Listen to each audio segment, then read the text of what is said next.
Hoćeš i ti? Ćao dragi moji, dobrodošli u još jednu novu epizodu Šerpicine škole kuvanja.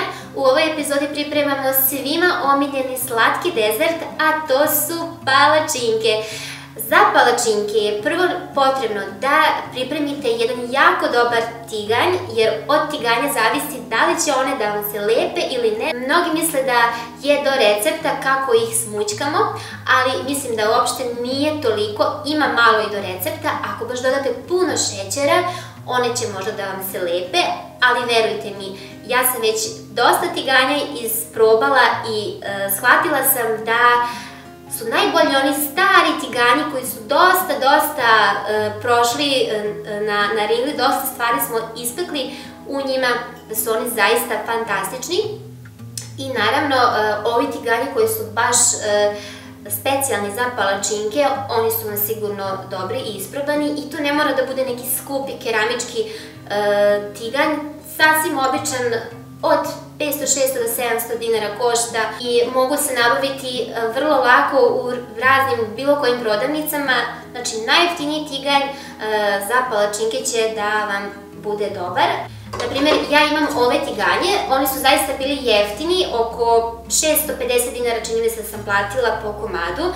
I zaista mi dugo traju, jako puno sam palačinaka u ovim tiganjima ispekla, pa su oni sada već malo poprimili neko žutilo okolo i to je malo teže da oribam, mada nisam se puno ni trudila. Znači imam ovako ovaj sa belim, svejedno je, znači bitno je da je tiganj za palačinke, to će vam biti savršeno, ali ako nemate, možete iskoristiti bilo koji duboki tiganj, ali ni slučajno, bar se meni tako pokazalo, ni slučajno ovaj sa ovim, ovaj od Rosfraja, znači on metalni, znači ovako tiganj, on mi prvih 3 palačinke sigurno prilepi, zalepi, znači sigurno mi se zalepe i onda je to muka živa i onda se iznerviram i baš mi se ne teku onda palačinke kada imam loš tiganj. Ovo je baš dosta stari tiganj i u njemu sam stvarno svašta pripremala, mada je jako mali i već se dosta i izgulio, ali savršeno se u njemu sve peče i prosto ne mogu da se odvojim od njega. Znači, ali uopšte nemojte da mislite da treba da dajete silne pare za neke tamo skupe tiganje. Mislim, ako možete da priuštite, što da ne, ali ako ne možete kupiti jednostavan tiganj samo za palačinke, oko 500-600 dinara je. Zatim, ovde imam, ovo mi je malo kao noviji tiganj, velikog je prečnika, što znači da će i palačinka da nam bude onako normalne veličine. U ovom su jako male, s obzirom kada izlijemo ovde palačinku, ona kada se još peče, ona se još malo iskupi, tako da bude jako mala. Ali ova je super i ovde se isto jako lepo ispeku, taman je prečnik jedne lepe palačinke da bude. Ja ću iskoristiti ove tiganje sada da pečemo palačinke, znači baš tiganje za palačinke. Ako sam nešto propustila da vam kažem, vi me slobodno pitajte, ja ću vam dati neki predlog ili neki savjet, ako mogu, ako znam. I sada možemo da krenemo da mutimo palačinke. Ove tiganje ćemo da sklonimo.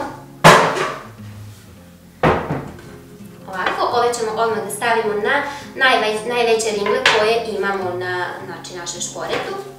Ja pečem sa 2 tiganja, tako će brže ispeći veću količinu palačinaka, ali ako niste baš vešti, samo sa jednim pecite, pa možda ćete malo duže stajati, ali dobro, dok se ne ispraksate, bit će to sve ok. Sada uzimamo jednu vanglu, najobičniju plastičnu vanglu, tu je najbolje i najlakše da sve se to smućka. I sada, pošto ja nemam ovaj mikser ručni, to jest onu žicu za mućenje jaja, ja ću da iskoristim ovaj običan mikser da bi umutila sada te palačinke, ali verujte mi, uopšte vam ne treba da palite mikser i da ga sada vadite iz kutije ili ne znam odakle, znači samo s tom žicom je jako lako se brzo umutiti. Meni se ta žica pokidala sad trenutno, a palačinke baš pravim zato što mi dolaze gosti, pa sam htela i da snimim i nadam se da vam neće smetati što ću ja sad to da mutim sa mikserom. To u stvari uopšte ne smeta receptu. I sada uzimamo 5 komada jaja. Ja volim kada u palačinkama ima više jaja, znači ne možete umutiti i u ovoliku veliku količinu palačinaka sa 3 jaja, ali ja volim da stavim malo više, zato što mi onako budu te palačinke onako lepše i žitkije, onako kao kolač da jedem. Tako da ćemo da stavimo ovde 5 jaja. I tu ću ovdje da dodam 2 kesice vanilin šećera, pola kašike šećera, kristal, običnog,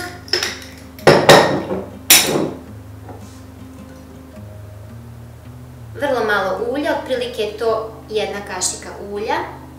Ulje stavljamo da nam se, kada pečemo palačinke, ne stvori ona suva korica okolo palačinke. I zatim ću jaja i šećer da umutim.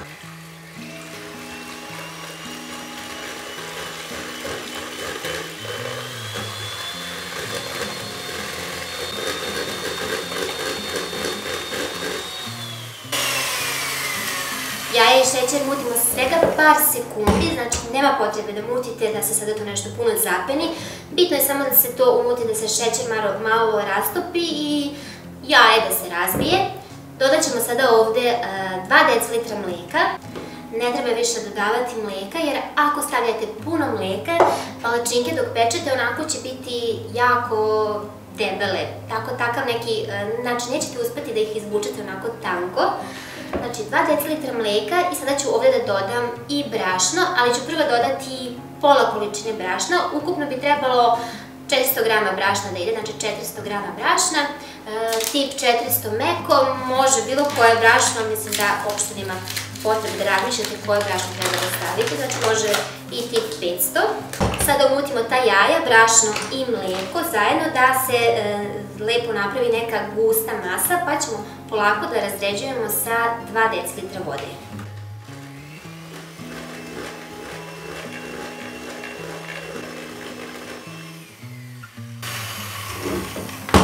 Pošto sam ja ovdje dodala oko 300 grama brašna, dodat ću još ostatak brašna, znači bitno je da polagano to umutimo, da se ne bi sad tu stvorile grudvice ili da nam ne bude baš jako retko, znači sad dodajemo još ostatak brašna.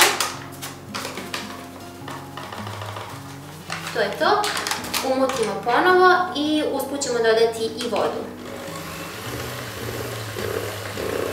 Sada vam ovo deluje veoma gusto, ali tako treba da bude na početku, da ne bi palačinke, to jest ova masa za palačinke, da ne bi imala grudvice.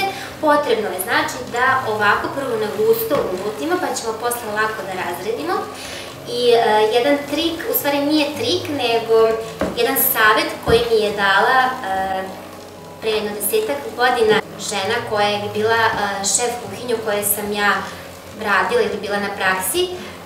Ona mi je dala savet, znači palačinke se vrlo brzo umute, znači nema tu nekog puno posla i mudrosti, to se sve odmah sače, sve smućka s onom žicom i kraj. Možete ih odmah peći ili držati u frižideru tu masu za palačinke, možete držati u frižideru čak i do sutra, promešati, dodati, pošto će se brašno zgusnuti u palačinkama, onda će ta masa do sutrana već biti jako gusta, onda možete da dodate po malkice vode, po 3-4 kašike vode, promešate pa pogledate da li je gustina onako dobra kada izlijete.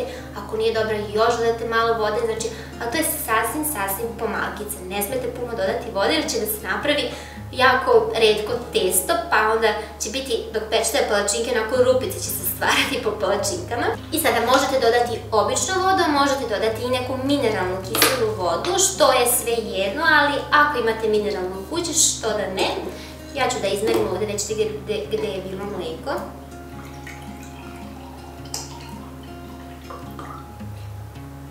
To je to.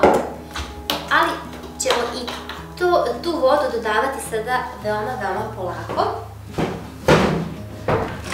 Jer nam je ovako masa jako gusta, evo vidite. Vidite? To je sad baš gusto. Ovakva gustina vam je potrebna za uštipke. Sad da bi to bila gustina za palačinke, dodajemo pomalo vode. Još uvijek možemo da miješamo sa mikserom, pa ćemo uključiti mikser. A već pred kraj ćemo morati onako sa kašikom ili ovom žicom, ako imate, ja ću ovaj put iskoristiti viljušku, pošto nemam žicu. Ovako. Dodajemo još vode.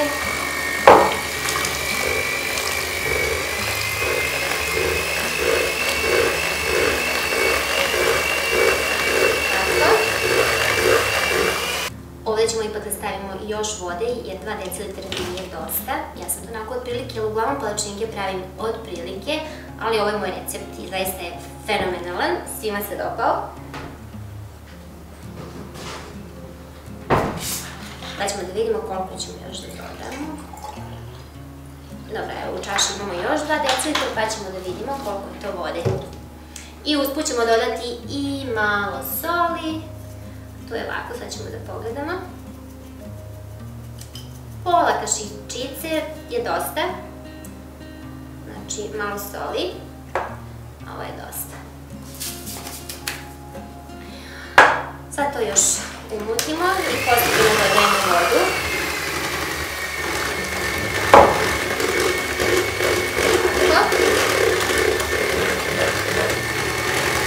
Po mom mišljenju je testo još uvijek za nijansu gusto, znači trebalo bi još koja kap vode, tako ćemo mi lagano dodati još. To je dosta.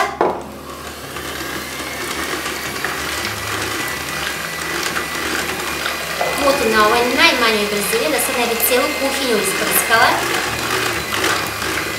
I to bi bilo to. Što se tiče miksera možete ga slobodno skloniti. Sada uzimamo ovu jednu kutlaču pa ćemo da probamo. Evo pogledajte, testo je još uvijek gusto, znači ne bi trebalo ovako da bude jer će nam, znači nećemo dobiti, kad budemo pekli neće to biti palačinke, već će biti onako deblje neke kajgane ili ne znam. Sad dodamo još malo vode da se to razredi. Tako, razređujete dodavajući po malkice vode, znači pažljivo. Evo, ukupno smo dodali 4 decilitra vode, ipak nisam na početku bila u pravu. 4 decilitra vode smo dodali.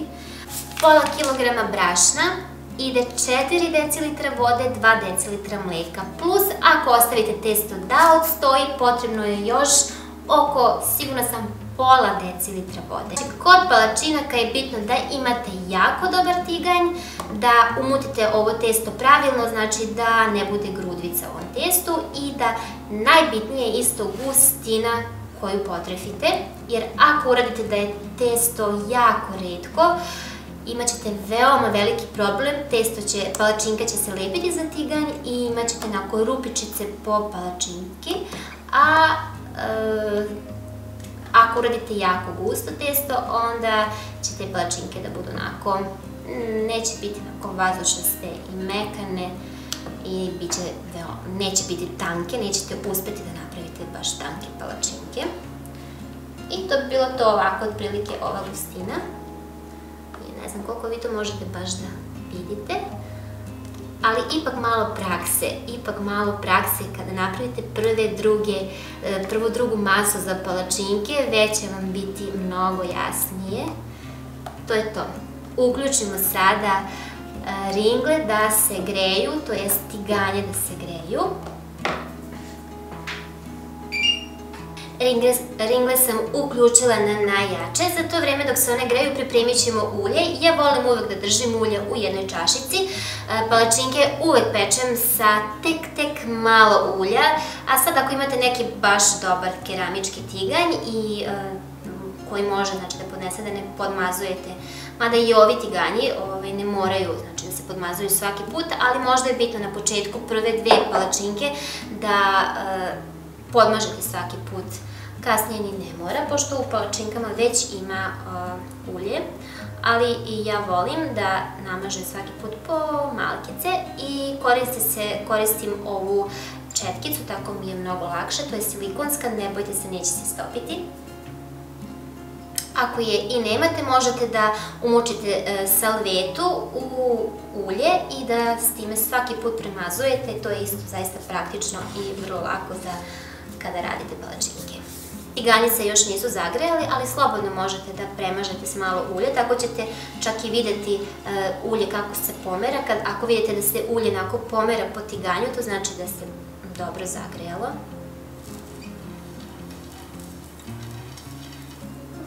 Vrlo malo ulja je potrebno, znači koja kap ulja i to je to. I kada pečete palačinke, gledajte da vam bude sve na dohvat ruke, jer ovo je ipak posao koji tu ćete se dosta zadržati kod šporeta dok stojite i pečete, pa onda je bitno da već pripremite negde tacnu gdje ćete da stavljate palačinke pečene, da vam bude pri ruci vangla, ova vangla, znači iz koje ćete da vadite tu masu, tako da, evo ja ću ovdje otprilike da stavim, ona mi je znači baš puno, na ovu ringu ništa ne smeta. Ovako nam promiješamo i sad pogledamo još malo, znači jako je bitno i kada pečete prvu palačinku, tada je tiganj, treba baš dobro da se zagreje i tada je najhladniji tiganj. Bitno je da ga dobro zagrejete, da ne bi posle bilo da vam se palačinka zalepi.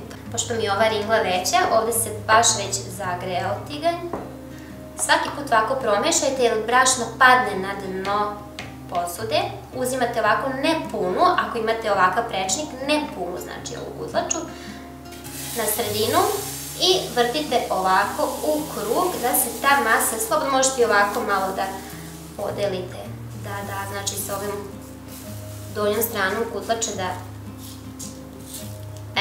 vraćate sada na ringu. Pa ću ovo da sklonim da bolje vidite. I tako sada stavljamo, dok se ova peče, stavljamo i u drugi tiganj. Čekamo da se peče, ovako možete stranice da odvojite.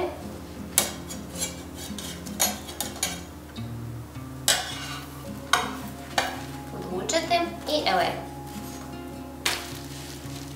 Jedna nam je, peče se sada donja strana.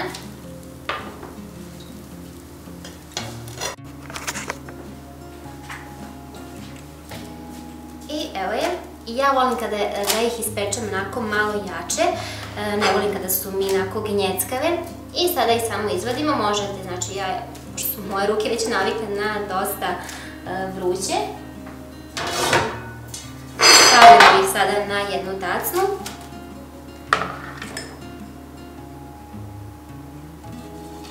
Tiganj ponovno namažemo i stavljamo drugu masu. Možete da uradite ovu stvar koju ja davno nisam radila. Opa, uspela sam. Evo ga.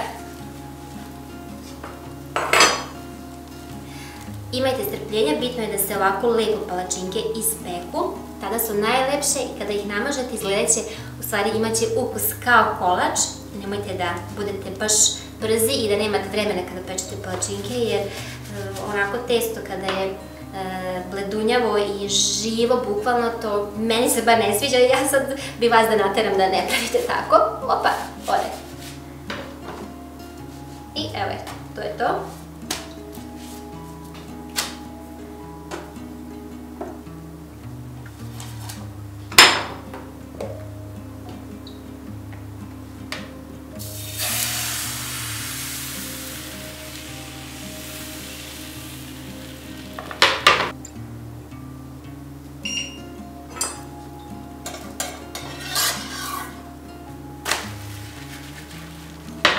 A ako imate ringle koje su malo slabije, slobodno možete sada kada završite i donju stranu ponovo prebaciti da se onako one više prosuše, da ne bi bile onako gnjecave palačinke. Ja kada pečene sada slažem ovako, ne slažem ih jedne na druge jer se one onako upare i budu gnjecave. E sada, ako niste vešti da pečete i da mažete u isto vreme, onda je najbolje da tako malo raširite ih možda na jednu veću tacnu, da se one ovako hlade, da bi ostale ovako fine i pomalo da ne budu, znači, gnjecave.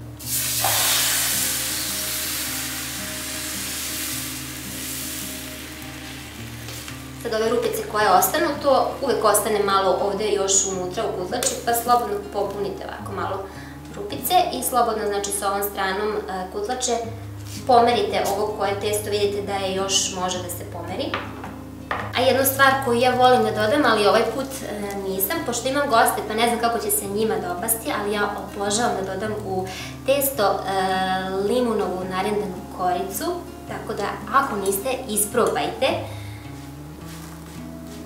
I kada mažete palačinke, treba da vam unutrašnja strana bude ova koja je inače bila unutrašnja, u stvari to je ova gornja sada, znači nju ćemo sada još jednom okrenuti i ona će se sada dole peći. Na tu treba da mažete fil, znači ona uglavnom po sebi ima ovako neke rupičice, a s ove strane onako lepšeg izgleda. Tako da znate da je to još zanimljivo da palačinka ima i svoje dve strane, spoljašnju i unutrašnju. Jednom prilikom ćemo da pravimo i slane palačinke, i pohovane, i u rerni zapečene, i slatke u rerni, i pravit ćemo jedno fino testo za palačinke sa toplom čokoladom. Jako je lep ukus, samo malo više se lepi, pa zaista treba biti pažljiv kod pečenja tih palačinaka, ali sve ću ja vama to da pojasnim, pa ćete vi to lako da uradite. I još jedna stvar, ako želite da umutite jednu masu palačinaka, a da napravite jednu turu slatkih, a jednu turu slanih, u ovu masu sada nemojte dodavati vanilin šećer, nego umutite prvo celu masu za palačinke, masu onda podelite na dva dela, pa u onu drugu koju želite da budu slatke palačinke dodajte vanilin šećer, limonovu koricu, neku aromu, što želite. A vi ako imate još nežne rukice i nisu navikli na toplotu, nemojte ovo da radite rukama, ni slučajno. Iskoristite ovako neku kašiku ili čak možete i običan nož ili običnu kašiku. Evo, običan nož za mazanje palačinaka ili bilo čega, sendviča. Evo ga. I to može da pomogne. Evo sad ćemo baš da uradimo jednu palačinku skroz tako. Rekli smo skroz tako. Ja se opet uvatila ove kašike. Znači uzimate nož koji nije jako oštar, da ne izgrebete sada tiganj. I prvo odvojite i zaista je praktično čak i lakše nego sa ovom velikom kašikom širokom. Znači s ovim vrhom noža uzimate i okolo ovako. Idete oko palačinke da se odvoje sada te ivice i pogledajte.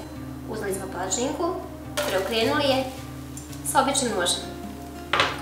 Pošto ovaj put imam goste i ja ću da umutim još jednu turu palačinaka, pa ću ovdje da stojim još dugo i da pečem. U to vreme vi meni napišite kakve vi volite palačinke, koji je u stvari vaš recept za palačinke ako ste već iskusna domaćica i sa čime volite da filujete te palačinke. Ja iskreno volim sa kombinaciju eurokrem, pekmez od kajsije i mlevene orahe da stavim. Vidjet ćete, isprobajte bar pola palačinke, isprobajte, mislim da će vam se dopasti ta kombinacija, krem, marmelada ili pekmez i mleveni orah ili može biti i mleveni badem, lešnik, mlevena plazma, šta volite. I uvijek su lepe one kombinacije sa kokosom i šlagom i kremom i svašta se tu natrpa, naravno to je uvijek lepo, ali eto, ako niste znali za ovu kombinaciju koju ja volim, isprobajte. Ništa vas ne košta da jednu palačinku žrtvujete da bi probali onako kako to ja volim.